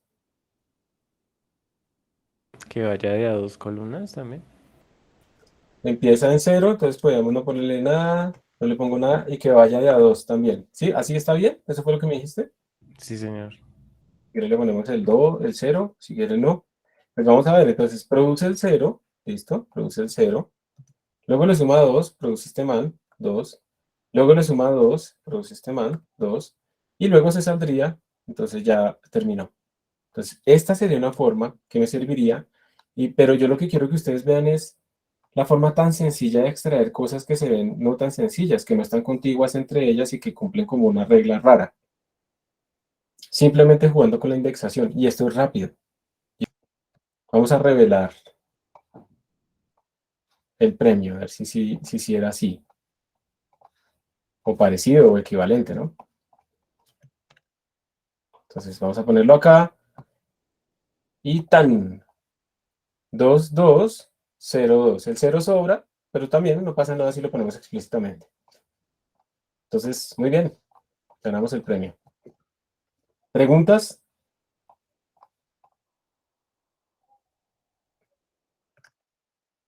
Ah, aquí ya lo habían puesto.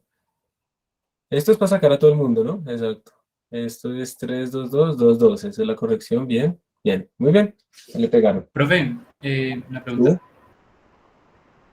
Dale. Si entre los dos puntos, entre los dos puntos, pongo end, sigue siendo equivalente. ¿Pones qué? Pongo end, ¿N? end, E-N-D. A, dos puntos, en, dos, ¿es Sí, lo que sí, dices? sí. Yo la verdad nunca he utilizado la palabra clave en acá, no sé si existe, entonces de pronto alguien aquí me puede ayudar, porque yo nunca la he usado en este contexto. Pero pues hagamos la prueba, ¿no? Para eso tenemos un notebook. Entonces, a ver, vamos a crear un arreglo. A igual a np. Vamos a ponerlo lin, tendrá iota.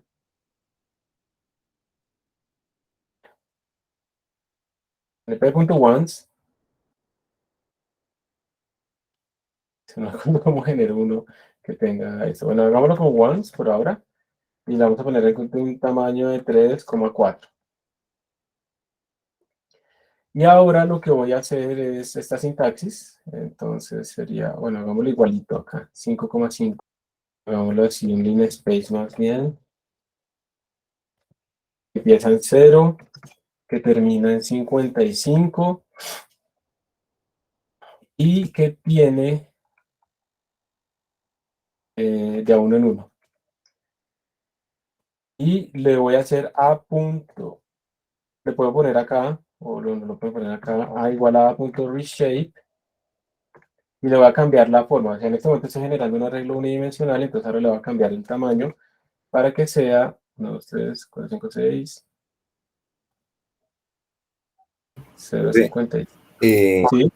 en el último argumento del InSpace no iría el número de intervalos. Digo, Ah, sí, señor.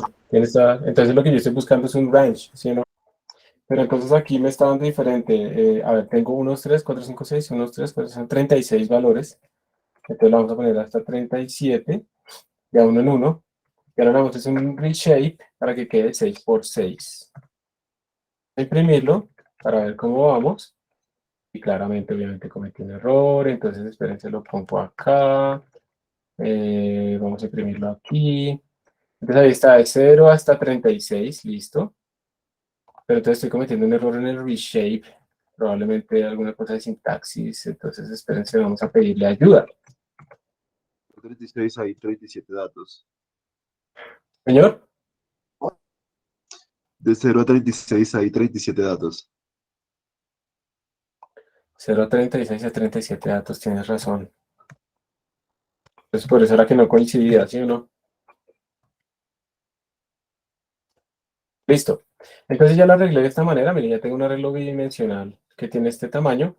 Y ahora probemos lo que estábamos diciendo. Entonces vamos a decirle a, pongamos primero la que estamos colocando, 2.2, 0.2. Y me está extrayendo 12, 14, 16. ¿Dónde están? 12, 14, 16. ¿Listo? Y luego me está saliendo 24, 26 y 28. Entonces va bien. Y tú me dices es que le ponga end, ¿sí? Acá. Sí, sí.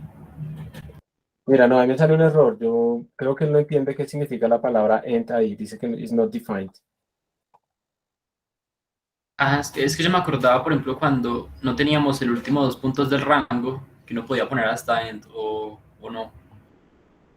De pronto es en otro contexto con rangos de otra forma, pero para NumPy él no entiende eso. Eso es lo Ah, que ok, yo veo. ok. Ah, listo, Entonces, listo. acá no te funciona. Ah, ok, ok, listo. Gracias, profe. Listo. Gracias por la pregunta. A ver si hay preguntas acá. No. Entonces tenemos también, digamos que a veces ustedes quieren generar copias, entonces yo aquí estoy, por ejemplo, creando un arreglo hasta el número 10, desde 0 hasta 9, lo imprimo, y luego yo quiero hacer lo siguiente, yo le quiero extraer un cierto rango al A, y eso que yo extraiga se lo quiero asignar a un B, a otro objeto. Entonces lo imprimo, luego le hago B de 0 igual a 12, y entonces estoy modificando el B de 0 e imprimo los dos. Entonces miren lo que va a pasar. Aquí va a pasar una cosa muy interesante porque Observen lo que sucedió. Yo lo que dije fue lo siguiente. A es este arreglo. Y lo imprimí. ¿Sí? Esta es esta línea. Luego le dije B igual a A 2.2.2. Entonces yo extraje un rango de A y se lo asigné a B. Luego lo imprimo. Entonces me imprime pues lo que yo necesito, ¿cierto? Da 2 en 2. Entonces es más pequeño. Luego modifiqué a B, pero observen que yo modifiqué el primer elemento de B y se modificó los dos arreglos. Eso quiere decir que A y B son lo mismo, no son diferentes. Son exactamente iguales. O sea que yo aquí no creé un nuevo objeto B, sino que creé fue un alias para referirme a los elementos que están en 0, 2, 4, 6 y 8. Creé un alias, pero no creé una nueva copia. Por ejemplo, ¿qué pasará? ¿Qué elemento cambiará si yo hago esto? Díganme ustedes, yo hago esto. Cuando yo imprima A, B, pues me va a salir 12, 24, 4, 6 y 8. Pero aquí en A, ¿será que alguno cambia? Cambia ¿Alguno? también, ¿no? Vamos a ver. 1, 2, No. 3. ¡Pum! El segundo elemento. Pues es que recuerden, B es como un rango de índices de A. Entonces B lo que extrajo fue este elemento. Vamos a ver si lo voy a rayar. B lo que extrajo es este elemento, luego este elemento, luego este elemento, luego este elemento y luego este elemento. Entonces cuando yo edite al primer elemento de B, estoy editando a este elemento de A. Cuando edite al segundo elemento de B, estoy editando a este elemento de A. Y por eso quedó así. 12, 1, 24 y así sucesivamente. Pero en otras palabras, yo no creé un nuevo objeto en memoria. Yo lo que hice fue crear un alias para esos índices. Si ustedes realmente lo que quieren es una copia, un nuevo objeto, ustedes tienen que utilizar el punto copy. Y si hacemos eso, miren que A es este arreglo. Hagámoslo igual que antes. Print C. C es este arreglo, se ve igual que el ejercicio anterior. Pero luego yo modifiqué el primer elemento de C y efectivamente se modificó el primer elemento de C, pero no me le hizo nada a mi A original, porque yo ahora creé una copia. Eso es un detalle que no siempre se explica, pero es importante que lo tengan en la cabeza cuando ustedes de pronto están queriendo duplicar arreglos o cosas así. Por eso muchas veces aparecen unas funciones útiles como por ejemplo d igual a np.zeros like. Entonces, ¿qué estoy haciendo ahí? Estoy leyendo el tamaño de A o el shape de A y estoy creando un nuevo arreglo con el mismo shape, pero lleno de ceros. Entonces, digamos que es una forma sencilla de que dos cosas sean como del mismo shape, pero no sean exactamente iguales y que yo resete a cero todo y me tire el arreglo original o cosas así. Pero bueno, acá ahí lo print. Ahí está. Observen que es D, es un arreglo que tiene el mismo shape de A, pero está lleno de ceros. Entonces tengan cuidado con eso de las copias, por favor. Y otra cosa que esto es supremamente útil para indexar, es no indexar necesariamente ¿con qué? Con rangos, sino indexar con enteros, que digamos, hay cosas que yo no puedo producir en rangos. Por ejemplo, esto yo no lo puedo producir como un rango, o sea, no hay una función monotónica creciente que me pueda producir esto.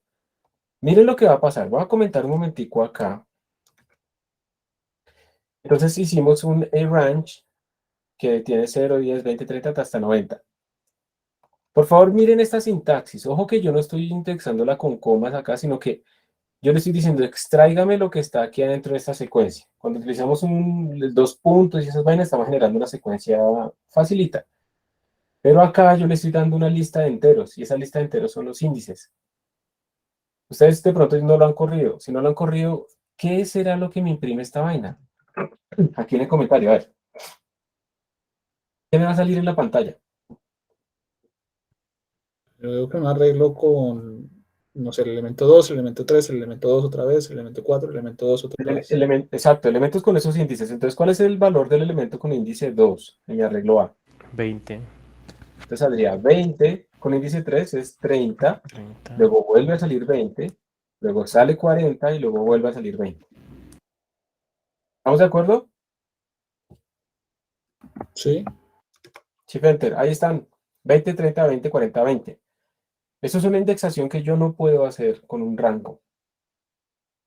Y a veces necesito eso, así. Y es muy sencillo hacerlo en NumPy o con Balarray. ¿Entendido?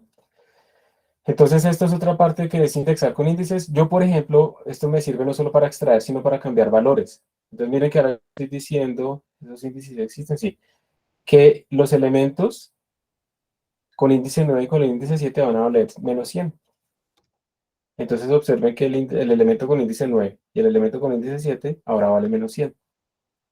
Entonces, puedo extraer pedazos como yo quiera realmente. Es una cosa muy brutal. Pedazos como yo quiera. Y esto se utiliza mucho para lo que se llaman las máscaras.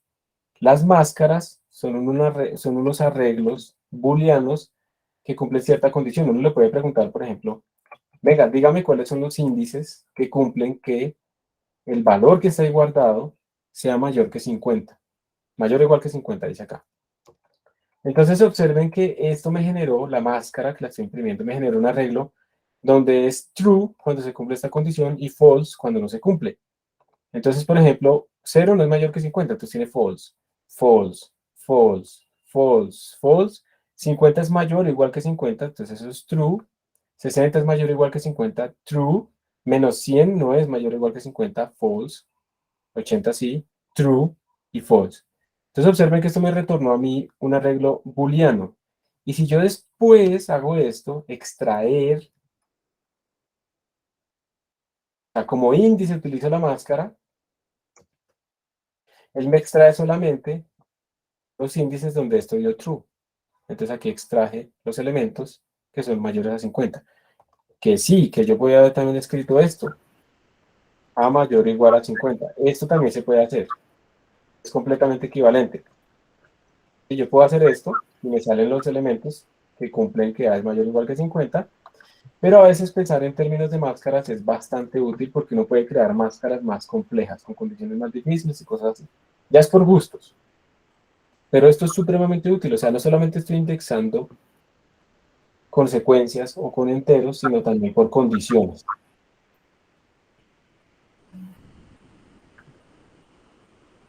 Sí, por eso se colocan doble corchete, porque digamos el corchete de afuera le estamos indicando que vamos a acceder a algo de adentro, y el corchete de adentro con los enteros le estamos diciendo cuál es la secuencia que queremos utilizar, María Valentina. Sí. Sí, yo cada vez voy a hacer más énfasis, David, en C++ de utilizar Balarray con estas magias, porque eso se puede hacer en C++ y uno no sabe. Si el arreglo tuviera más dimensiones, ¿también se puede hacer esa anotación? Sí, pero entonces tienes que ponerle la anotación, digamos, de enteros en cada una de las dimensiones. Entonces puedes ponerle que A, 2, 3, 4, 2. Entonces estás extrayendo la combinatoria ahí de esas parejas. Entonces sí lo puedes hacer.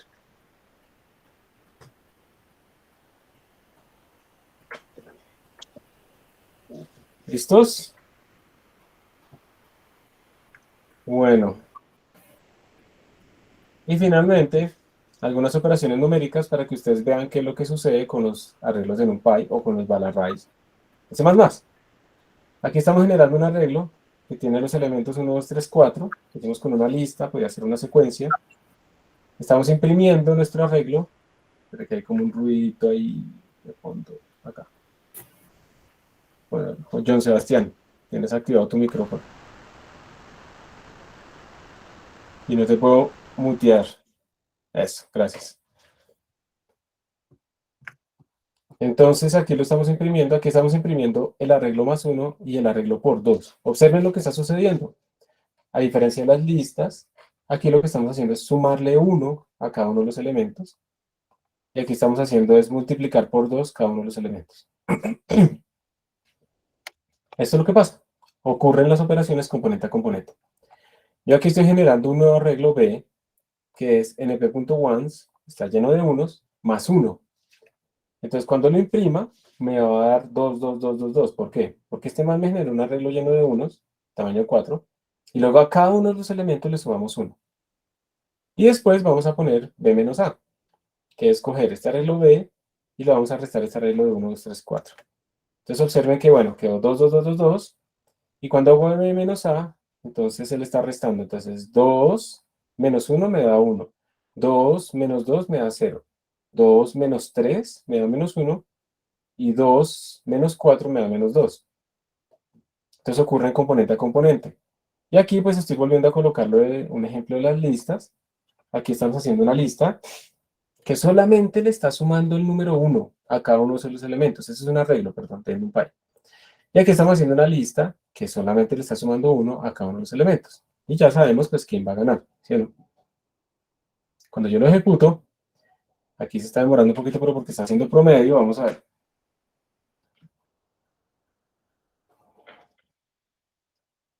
No debería demorarse tanto. Ya. Entonces me está dando 1.73 microsegundos, más o menos 9.21 nanosegundos per loop. Es que hizo 1.000.000 de loops, por eso fue tan lento. Y si yo hago esto acá, 256 microsegundos. Entonces estamos hablando más o menos de 2 órdenes de magnitud, ¿sí? De 1 a 200. 2 órdenes de magnitud, de 1 a 100, digamos. Un poco más. Sigue siendo más rápido utilizar NumPy que utilizar listas. Yo por eso les voy a empezar a molestar mucho porque ahora en adelante son arreglos de NumPy.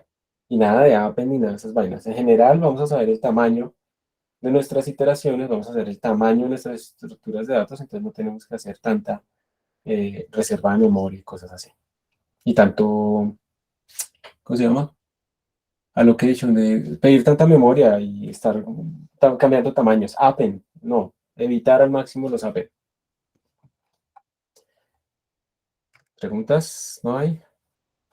Yo no sé si es que están completamente perdidos o medio entendieron ahí. Venga, le vamos a hacer una encuesta anónima.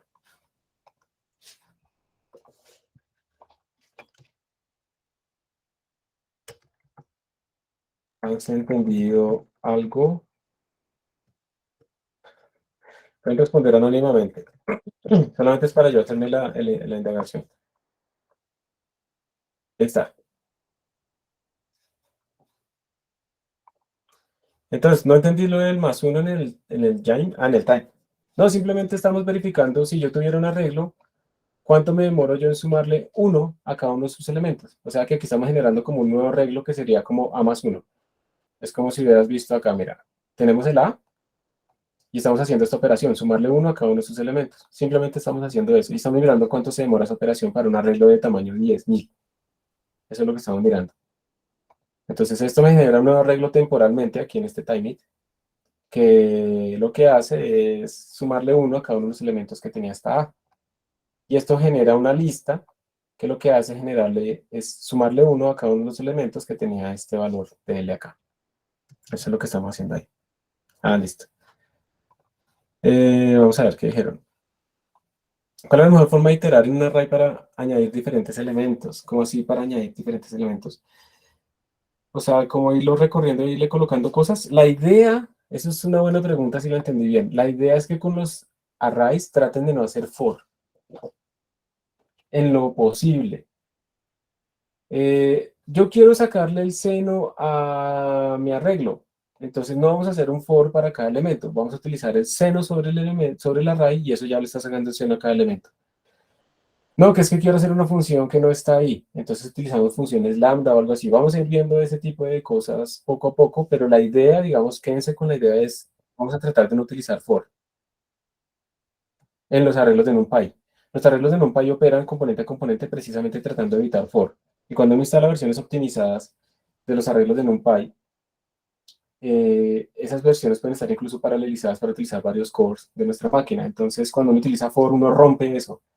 Los for en general no son buena idea, pero a veces toca. No nos volvamos extremistas de que o nunca los for o siempre los for. Hay que ser inteligentes en cuándo es la mejor herramienta. ¿Cuál destornillador tengo que utilizar acá? ¿Sí? Y esa es la idea, digamos, esa es la habilidad que ustedes deben tener. Y de hecho esa es la idea general de la carrera y de todo lo que ustedes estudian. Uno les está dando como muchas herramientas y ustedes después al final, pues en la aplicación específica en donde estén parados y estén trabajando, pues van a decir, de esa bolsa de herramientas voy a utilizar solamente este pedazo, me sirve acá, y la otra persona va a decir, este pedazo me sirve acá. No podemos decirles a ustedes, vamos a aprender solamente específicamente estas dos cosas, porque todo lo van a usar después y ya, porque eso es limitar completamente también lo que ustedes podrían hacer. Entonces, en esa diversidad de herramientas, ya está la experiencia y ya está lo que ustedes aprendieron para saber cuál utilizar mejor. ¿Cuál es mejor para iterar? No sé qué. Entonces, evitar los force. No me quedó muy clara la diferencia entre arrange y lean space. Arrange básicamente te genera... A ver, hagámoslo acá. Vamos a ponerlo acá. Imprime esto. Arrange. Vamos a ponerle 0.0. Vamos a ver si esto funciona. 1.0 y en pasos de 0.1. Vamos a ver qué sale. Y vamos a ver qué sale. Print np.lean_space. Y vamos a hacer el equivalente. Entonces, ayúdenme ustedes. ¿Yo qué debería poner? Entonces, le pongo 0.0, 1.0.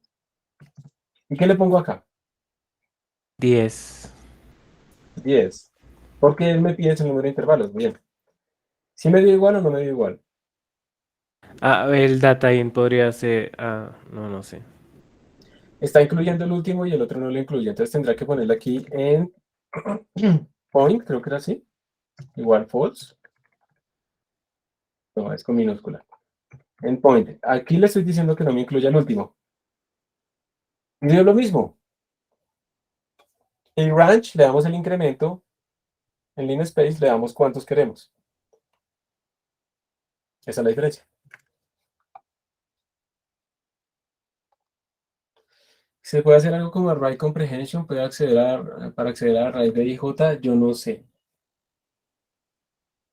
No sé si eso existe. Lo que sí sé que existen son las list comprehensions para generar listas, pero array comprehension creo que las comprehensions en los arrays son realmente los índices que tú puedes utilizar. Que ya, digamos, te está generando como extracciones bastante útiles y rápidas. Entonces, creo que ahí el concepto más bien es saber utilizar esos índices, las máscaras y demás para poder generar lo equivalente. Listo.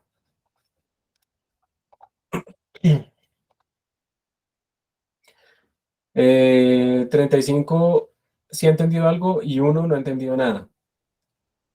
Que es lo contrario de algo, ¿no? Algo es al menos una cosa, así sean 100.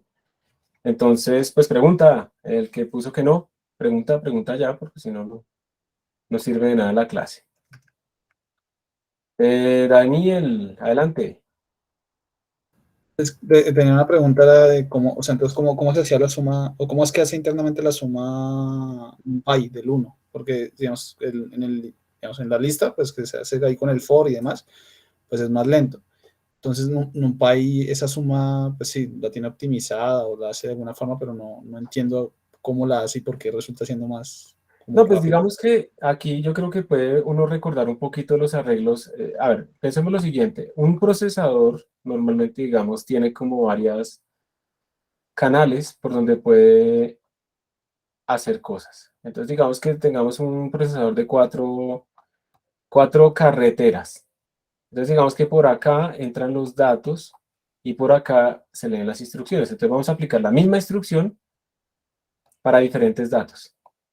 Eso se llama Single Instruction Multiple Data, SIMD. Se llama este tipo de, digamos, de forma de hacer las cosas. Single Instruction, la misma instrucción a los diferentes datos. Entonces, lo que puede hacer uno es que cuando se escriben esos for en bajo nivel, ¿sí? Entonces, eso al final tiene que ver con sintaxis de C++. Digamos que yo puedo hacer esto mientras i sea menor que n, más, y puedo escribir lo siguiente. A de ii más igual a 1. Hasta ahí vamos bien, ¿cierto? O sea, esto será un for normal que recorre todo, pero solo está utilizando como una carretera. Pero estamos bien hasta ahí, ¿sí? Hace la misma estructura. ¿Sí, Daniel?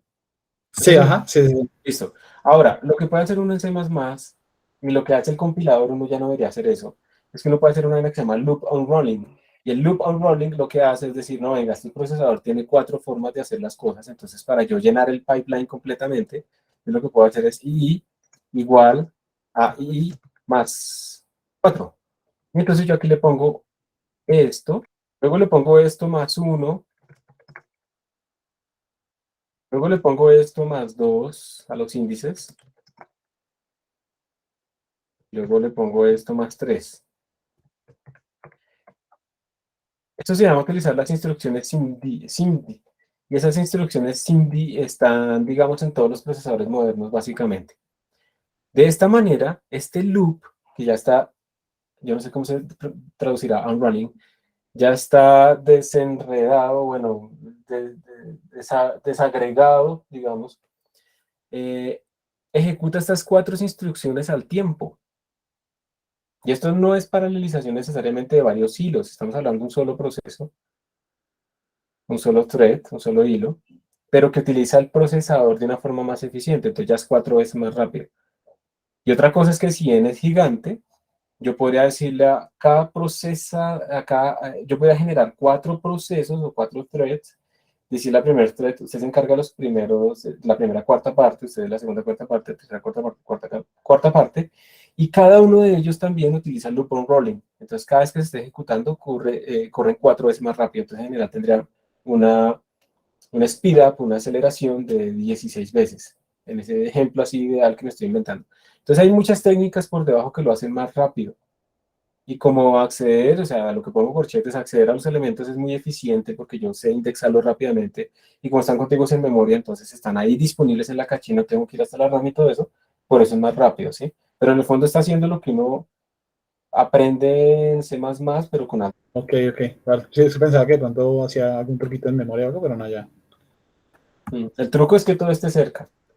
Sí. Ese es Se el truco aprovecha de eso, se fundamental. aprovecha de que lo tiene todo ahí cerquita pegadito. Entonces ahí. Exacto, entonces cuando tú lo traes de la RAM al procesador, queda ahí en la caché. Ese es el truco fundamental. O sea, la arquitectura clásica de los computadores actual, la arquitectura de von Neumann, el mismo matemático físico de la teoría de la información y que también tuvo que ver con la teoría de juegos y los autómatas celulares para reproducir la vida. Y sí, de los últimos polimatemáticos y policientíficos que existieron en la actualidad, que también estuvo en el proyecto Manhattan y demás. Esa arquitectura actual que sigue es fundamental, digamos, ahí tener en cuenta la caché.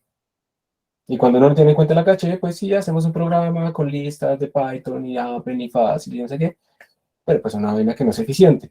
Como estamos en este nicho de programación científica, es útil y pues hasta importante tener en cuenta cómo funciona la máquina si le queremos sacar realmente el jugo.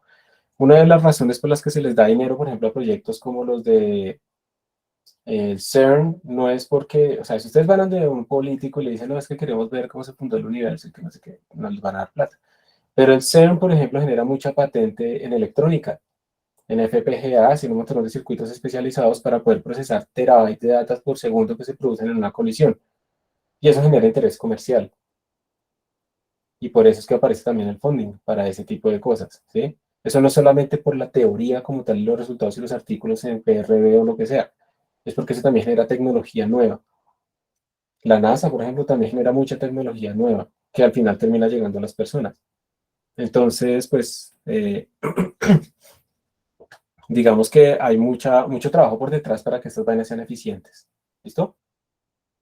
Y tiene uno que conocer las máquinas pues, para poderla utilizar de la manera más apropiada.